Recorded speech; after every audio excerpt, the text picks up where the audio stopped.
Hi friends, welcome to our YouTube channel economics Murali. ఈ రోజు మనం ఈ వీడియోలో విజయవాడ కేసరపల్లిలో జరిగేటువంటి ఈ హైందవ శంకరామం కార్యక్రమం ఎంతో మంది కొన్ని లక్షల మంది విచ్చేశారు. ఈ హైందవ శంకరామం కార్యక్రమం ఎంతో ఘనంగా జరుగుతుంది. ఎంతో మంది పీఠాధిపతులు చిన్నజీయర్ స్వామీజీ, శ్రీ గణపతి సత్యనారాయణ స్వామీజీ, అనంత శ్రీరామ్ గారు వచ్చి ఈ కార్యక్రమాన్ని నిర్వహిస్తున్నారు. వీడియో కనుక మీకు నచ్చితే లైక్ చేయండి, షేర్ చేయండి, కామెంట్ చేయండి. సమాజం సుఖశాంతులతో ఉంటుంది.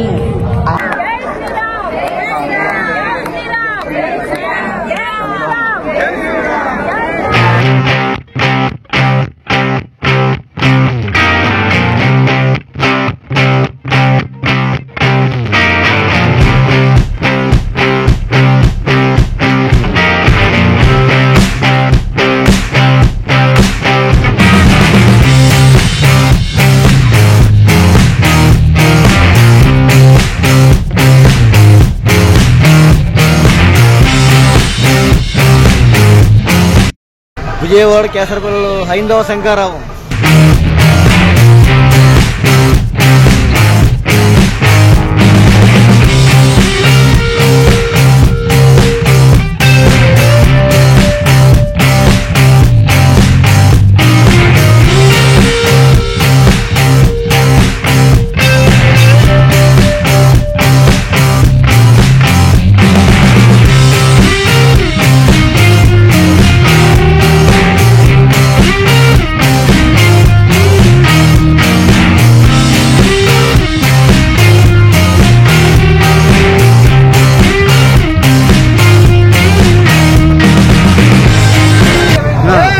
జై శ్రీరామ్.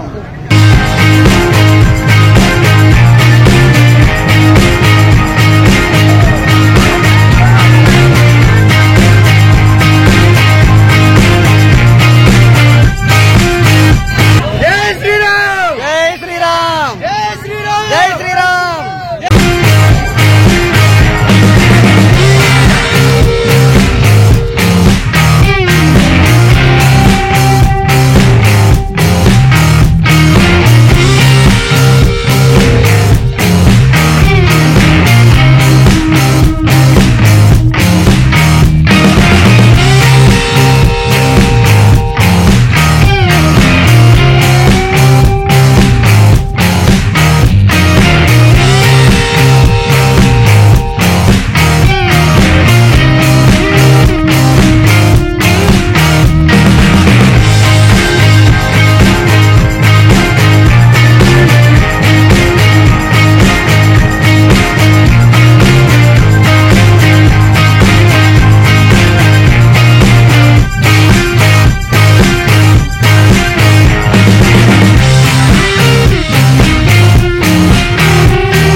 వ్యవస్థలన్నింటిలో కూడా అవినీతి ఉన్నది. ఊరునా కూడా జనజాగృతిని నిర్మాణం చేశారు. దేవాలయాల యొక్క డేటా సంగ్రహించారు. ఈ ప్రతి దేవాలయానికి ఈ దేవాలయానికి ఎంత భూమి ఉండేది, ఎన్ని ఆస్తులు ఉండేవి, ఏ రకంగా జరిగిన అన్యాక్రాంతం జరిగింది, ఈ వివరాలన్నింటినీ కూడా ఆయన ఆ రోజున ఒక పిలుపునిచ్చారు. ఆయన పలికించినటువంటి ప్రతి దేవాలయం ప్రాంగణము గోడ పైన ఈ దేవాలయం యొక్క ఆస్తులు ఎన్ని ఎక్కడెక్కడ ఉన్నాయి అని ఒక బోర్డు పెట్టమని అడిగారు. వేలాది దేవాలయాల్లో బోర్డులు కలిసినాయి. కాబట్టి ఈ రోజున ఈ శంకరామం వెనుక ఒక సుదీర్ఘమైనటువంటి పోరాట చరిత్ర ఉన్నది అనేటువంటి విషయాన్ని మనందరం కూడా గుర్తు చేసుకోవాలి. సల్లాకొండ కమిషన్ కంటే ముందు నుంచి విశ్వ హిందూ పరిషత్ యొక్క స్థాపనా దినం నుంచి ఈ దేవాలయాల యొక్క వ్యవస్థ హిందూ సమాజానికి అప్పగించాలి అని ఆ రోజు నుంచి విశ్వ హిందూ పరిషత్ యొక్క ఎజెండాలో ఒక ముఖ్యమైనటువంటి భాగంగా దేశవ్యాప్తంగా హిందూ చైతన్యాన్ని నిర్మాణం చేసేటువంటి ప్రయత్నం చేస్తూ వచ్చింది. ఒకసారి మనం సింహావలోకనం చేసుకునేటట్లయితే ఆలోక్ కుమార్ గారు చెప్పారు, బ్రిటిష్ వాళ్ళ కాలం నుంచి అంతకుముందు ఈస్ట్ ఇండియా కంపెనీ నుంచి ఈ దేవాలయాల యొక్క నిర్వహణ ప్రభుత్వం యొక్క చేతుల్లోకి వెళ్లడం ప్రారంభమైందని. స్వతంత్రం వచ్చిన తర్వాత 1959వ సంవత్సరంలో తమిళనాడు యొక్క ఎండోమెంట్ చట్టం అనేటువంటి ఒకటి రూపొందించడం జరిగింది. British India company, east India company తర్వాత బ్రిటిష్ సామ్రాజ్యము రూపొందించినటువంటి 1987లో ఏర్పాటు చేసినటువంటి ఆంధ్రప్రదేశ్ చట్టం ఏదైతే ఉందో ఆ చట్టం ఏర్పడి ఇప్పటికి దాదాపుగా 40 సంవత్సరాలు అవుతున్నాయి. మనం ప్రశ్నించుకోవాలి, ప్రభుత్వాన్ని మనం అడుగుతున్నాం. 87లో మీరు ఏర్పాటు చేసినటువంటి ఇదిగో ఈ లొసుగులు, ఈ లోపాలు ఉన్నాయి, ఈ అవినీతి అక్రమాలు జరుగుతున్నాయి అనేటువంటి విషయానికి సంబంధించి ఏ దేవాలయానికి సంబంధించినటువంటి అక్రమాలను మీరు అరికట్టారు ఈ చట్టం ప్రకారంగా ప్రశ్నిస్తున్నాం. సింహాచలం దేవస్థానానికి సంబంధించి 1200కు పైగా ఆడిట్ అబ్జెక్షన్స్ ఉంటే ఈ 40 సంవత్సరాల్లో ఇప్పటి వరకైనా ఏదైనా ఒక దానికి సమాధానం చెప్పారా? అన్ని అక్రాంతమైనటువంటి భూముల్ని ఈ 87వ చట్టం ప్రకారం దేవాలయానికి స్వాధీనం చేశారా? భద్రాచలానికి సంబంధించినటువంటి 1500 ఎకరాలు పూర్తిగా అన్యాక్రాంతమైనప్పటికీ అందులో ఆంధ్రప్రదేశ్ హైకోర్టు ఆ రోజు హైకోర్టు 859 దేవాలయాలకు సంబంధించినటువంటి 859 ఎకరాల యొక్క భూమి అన్యాక్రాంతమైంది, స్వాధీనం చేసుకోండి అనేటువంటి తీర్పునిచ్చినప్పటికి కూడా ఈ రోజు కూడా స్వాధీనం చేయబడిందా? శ్రీశైలానికి సంబంధించినటువంటి 800కు పైగా ఉన్నటువంటి అబ్జెక్షన్లన్నింటి మీద 40 సంవత్సరాల్లో ఈ రోజు వరకు కూడా ఈ చట్టం ద్వారా పరిష్కారం ఏదైనా చూపించగలిగారా? కనుకనే ఈ చట్టం అనేటువంటిది హిందూ సమాజానికి సంబంధించినటువంటి దేవాలయాల యొక్క వ్యవస్థను సక్రమంగా నిర్వహించడం అనేటువంటి దీనికి సాధ్యం కానిటువంటి విషయము. కేవలం రాజకీయ ప్రయోజనాలకు ఉపయోగించుకున్నటువంటి విధంగా దేవాలయాల యొక్క ఆస్తుల్ని వినియోగించుకుంటున్నారు అనేటువంటి సత్యాన్ని మనం అందరం కూడా గుర్తించాము. కనుకనే అశేషమైనటువంటి ప్రజానీకం ఈ రోజు మనం ఇక్కడ సమావేశమైనాం. 1987వ సంవత్సరంలో ఏర్పాటు చేసినటువంటి ఈ సల్లాకొండయ్య కమిషన్ ద్వారా సవరించినటువంటి చట్టంలో దేవాలయంలో పనిచేసేటువంటి ఉద్యోగులు ఏ రకంగా ప్రమాణం చేయాలి, దేవుని మీద విశ్వాసం కలిగి ఉంటే చాలు అనేటువంటి చట్టంలో ఉన్నటువంటి రుసులు గమనించింది. నేను ప్రశ్నిస్తున్నాను, దేవుడి మీద విశ్వాసం అంటే ఏ దేవుడి మీద విశ్వాసం? వెంకటేశ్వర స్వామి మీద విశ్వాసమా? శ్రీశైలం మల్లికార్జున స్వామి విశ్వాసమా? భద్రాద్రి రామచంద్ర స్వామి పైన విశ్వాసమా? యేసుక్రీస్తు పైన విశ్వాసమా? మహమ్మద్ ప్రవక్త పైన విశ్వాసమా? ప్రతి ఒక్క వ్యవస్థ పూజా ప్రకటన చేయాలి. మినిస్ట్రీలు వస్తున్నారు, 10 నిమిషాల్లో పూజ చేయండి. ఉత్సవం, వార్షికోత్సవం, ఈ ఉత్సవానికి ఇంత ప్రసాదాలకు దేవాలయాల వ్యవస్థ ఎక్కడికి సాగుతుంది? విశుద్ధ పరిస్థితి నిర్వహిస్తుందా? ఆర్ఎస్ఎస్ చేయగలుగుతుందా? వీళ్ళు చేయగలుగుతారు, వాళ్ళు చేయగలుగుతారా? ఆర్ఎస్ఎస్ విశుద్ధ పరిషత్ కాదు, హిందూ సమాజము. ఇది హిందూ సమాజము. ఈ హిందూ సమాజం యొక్క ఆస్తి. హిందూ సమాజం సేవలుడికి పోయినటువంటి నిశ్శబ్ద సమాజం కాదు. యావత్ ప్రపంచానికి అవసరమైనటువంటి డాక్టర్లను ఈ ఆంధ్రప్రదేశ్ పంపిస్తుంది. ప్రపంచంలో ఉన్నటువంటి ఐటీ వ్యవస్థకి ఆంధ్రప్రదేశ్ ఉద్యోగులు, టెక్నీషియన్లు దానికి హిందూ సమాజానికి అవగాహన లేని వాళ్ళు నేరుగా వచ్చి ఇట్లాంటి కౌంటర్ పెట్టి టిక్కెట్ పెట్టి మొదటి కింద 2 ఆరు కింద రాత్రి 1 గంట కింద అని సినిమాలకు టిక్కెట్లుగా దేవాలయ కౌంటర్లో టిక్కెట్లు అమ్ముకుంటుంటే ఒళ్ళు మండిందా లేదా? మండిందా లేదా? మండిందా లేదా? కేవలం 4 రోజుల క్రితమే విశ్వ హిందూ పరిషత్ వాళ్ళు ఒకే ఒక కరపత్రం ముఖ్యమంత్రికి ఇచ్చిందే, మంత్రులకు ఇచ్చిందే.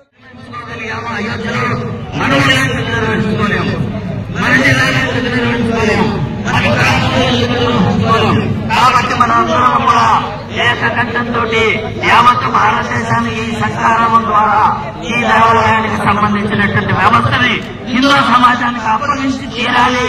అప్పటి వరకు విశ్రమించమనేటువంటి సంకల్పాన్ని మనం తీసుకోవాలి. మనం గమనించవలసి ఉంటుంది, కేవలం రాజకీయ ప్రభుత్వాలు మాత్రమే కాదండి, హిందూ భారతీయ న్యాయ వ్యవస్థలో కూడా కొన్ని దోషాలు ఉన్నాయి. రాజ్యాంగంలో రిలీజియస్ డినామినేషన్ అనేటువంటి పదానికి అర్థం ఏమిటి అని చెప్పి సుప్రీంకోర్టు జడ్జి గారికి అర్థం కాకపోతే ఆయన అర్థం కోసం హిందూ రిలీజియస్ డినామినేషన్ అనేటువంటి పదానికి అర్థం ఆక్స్ఫర్డ్ డిక్షనరీలో వెతికాడు తప్ప ఆ సంప్రదాయానికి సంబంధించినటువంటి మన టీఆర్ స్వాములను అడగవచ్చు కదా. ఆ వైఖాన సంప్రదాయానికి సంబంధించినటువంటి శాస్త్రవేత్తలను అడగచ్చు కదా. ఆ స్మార్త సంప్రదాయానికి సంబంధించినట్టు వాళ్ళు కదా చెప్పాల్సింది హిందూ సమాజాల గురించి. ఆక్స్ఫర్డ్ డిక్షనరీ ఏం చెబుతుంది? ఆంగ్లేయులు క్రైస్తవులైనటువంటి ఆంగ్లేయులను సంప్రదిస్తే ఏం చెబుతారు? అలాగే సుప్రీంకోర్టు ఇతర కోర్టులు కూడా అంతకుముందు ఇచ్చినటువంటి జడ్జిమెంట్లకు వ్యతిరేకమైన పద్ధతిలో జడ్జిమెంట్లు ఇచ్చేటువంటి స్థితిని కూడా మనం చూశాం. కాబట్టి ఈ పరిస్థితులు ఎట్టి పరిస్థితుల్లోనైనా యావత్తు దేవాలయాలన్నింటినీ దేశవ్యాప్తంగా హిందూ సమాజానికి అప్పగించాలి. హిందూ సమాజం శక్తివంతమైనది, సమర్థవంతమైనది, సామర్థ్యం కలిగినది, అనంతమైనటువంటిది, ఏ రకమైనటువంటి హిందూ సమాజానికి లేదు. ఈ సంకలనం ద్వారా మనం ప్రకటిస్తూ ఒక సంకల్పాన్ని తీసుకుని మనం ఇక్కడి నుంచి వెళదాం. మనం ఊరూరుగా ప్రతి హిందువుకి ఈ దేవాలయాల మనల్ని నిర్వహించుకుందాం అనేటువంటి చైతన్యాన్ని నిర్మాణం చేద్దాం. జై శ్రీరామ్, భారత్ మాతా కీ జై. దేవాలయ రక్ష, జై శ్రీరామ్, దేవాలయ రక్ష. మనం పొందబోతున్నాం. పరమపూజ్య స్వామీజీ ఉన్నారు, మనతో పరమపూజ్య స్వామీజీ వస్తున్నారు. వారిని దర్శనం కూడా పొందబోతున్నాము. ఇప్పుడు పూజ్య స్వామీజీ కమలంలో భారతీయ స్వామీజీ వారి యొక్క అనారోగ్యమైనటువంటి ఉపన్యాసంతో మనందరికీ కూడా మార్గదర్శి దిశానిర్దేశం చేయబోతున్నాం.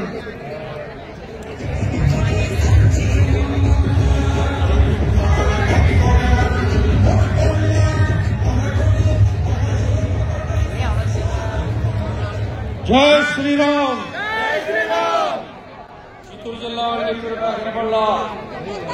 జై శ్రీరామ్, శ్రీకాకుళం.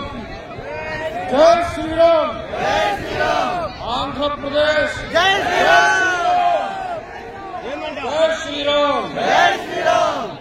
అర్థం కట్టున్నారా?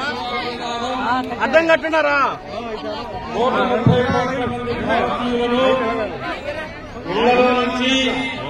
గుళ్లలో నుంచి గుడిసెల్లో నుంచి సముద్ర తీరం నుంచి అడవుల్లో నుంచి దారుల్లో నుంచి కంకల్లో నుంచి కదిలించి బయటికి రప్పించి ఆస్తులు పిల్లల పిల్ల రాయించి అయోధ్యకు పోతున్నాం, పోతే పోతాం, చస్తే చస్తాం, అయోధ్యలో రామాలయం నిర్మించి తీరుతామని ప్రతిజ్ఞ చేసిన హైందవ జాతి సంతానం మీరు. అవునా కాదా? అవునా కాదా? జై శ్రీరామ్. లేదా పట్టుకున్నా లేదా? చెప్పరా? ఆకలా? చెల్లా? నిద్రస్తుందా? చలిముడుతుందా? ఉడుకు పట్ల లేదు, వేడెక్కడా? మధ్యాహ్నం ఎండగాలా? ఎందుకు ఎలా తిరుగుతున్నారంటే మహాభారత యుద్ధం అయిపోయిన తర్వాత పాండవులు అందరూ నవ్వుకుంటున్నారంట. నా వల్లే యుద్ధం, నేనే గెలిచానని అర్జునుడు భీముడు నవ్వుకుంటుంటే అప్పుడు మీరే యుద్ధం చేశారయ్యా అని ఎవరు భగవంతుడిని పెడుతుంది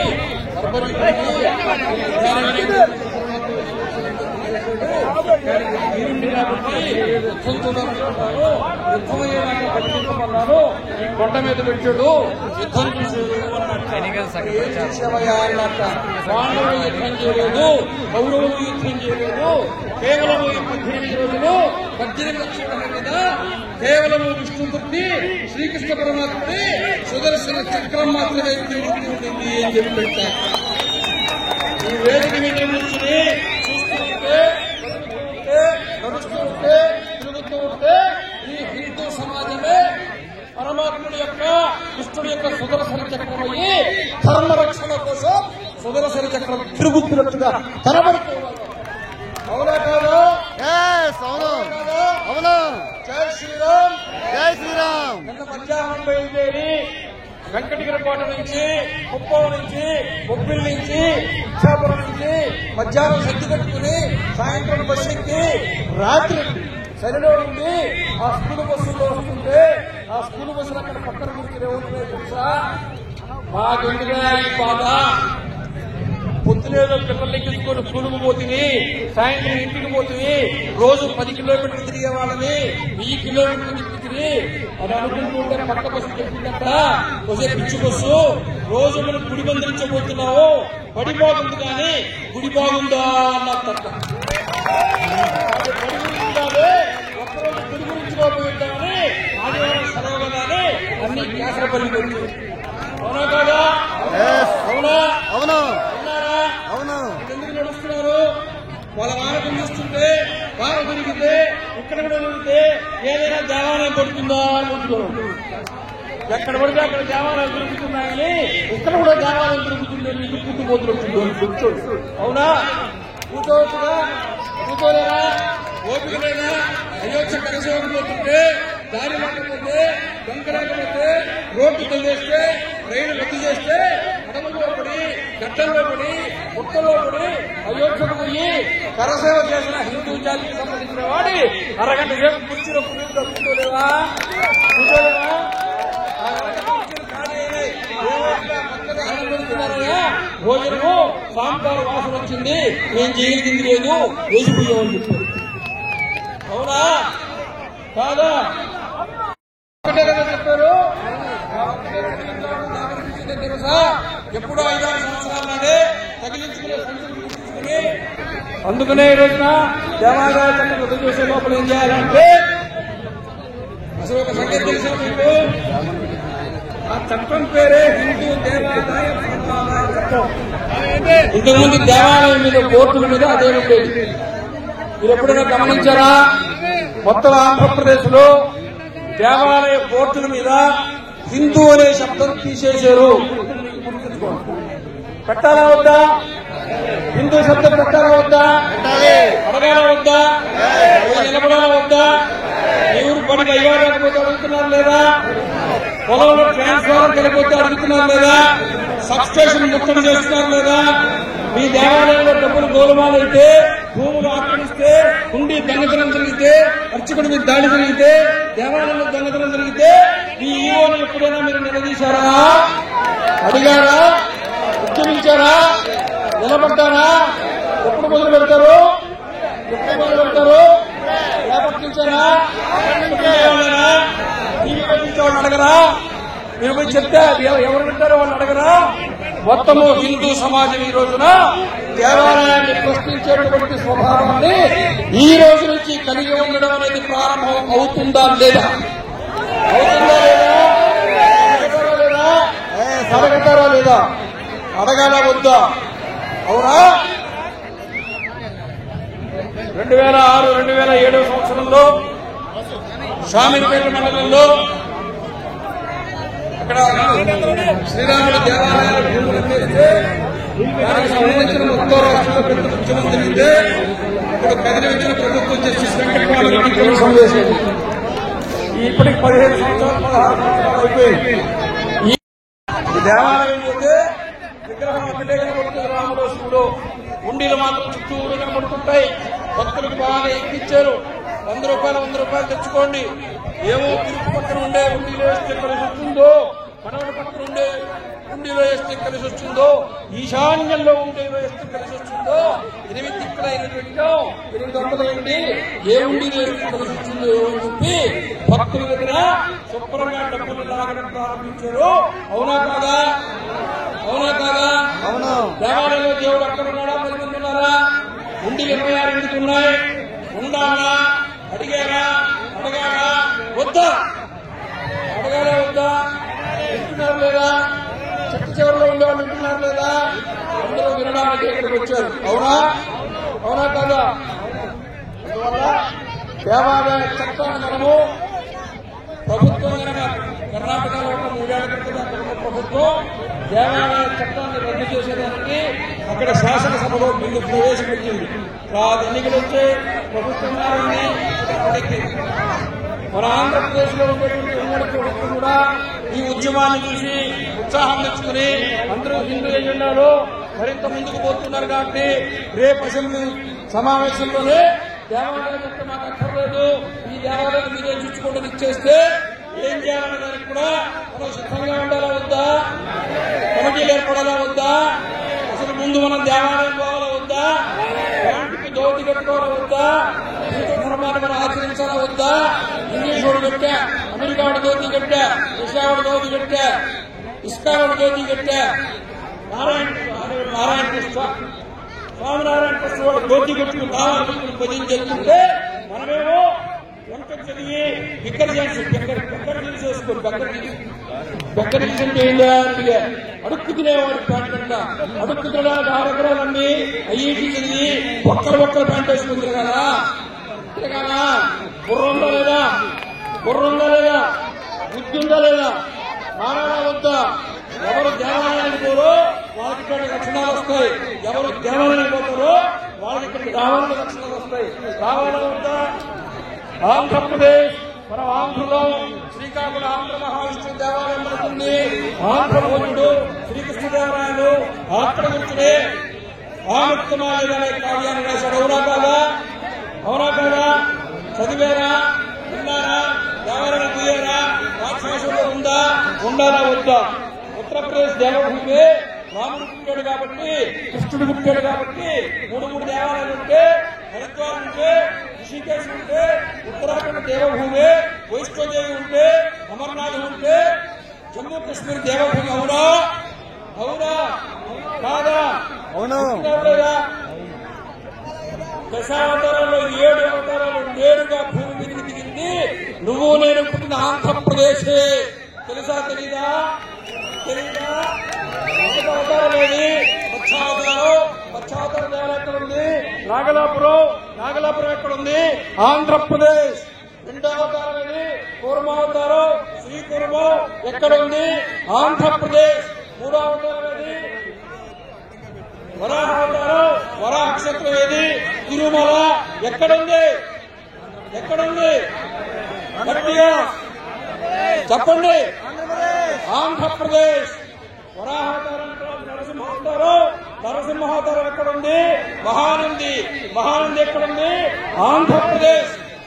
నరసింహావతారం తర్వాత 5 అవతారం వామనావతారం దేవాలయం ఎక్కడుందో తెలుసా? పరచూరు మండలంలో ప్రకాశం జిల్లాలో చెరుకూరు గ్రామంలో త్రివిక్రమ వామన స్వామివారి దేవాలయం ప్రకాశం జిల్లాలో ఉంది. వామన స్వామి అవతారం దేవాలయం ఎక్కడుంది? ఆంధ్రప్రదేశ్. అవునా కాదా? విన్నారా లేదా? శబ్దం రావట్లా? వరవరా చివరిలో ఒకేసారి వస్తారా? కదలొద్దా? వామనావతారం తర్వాత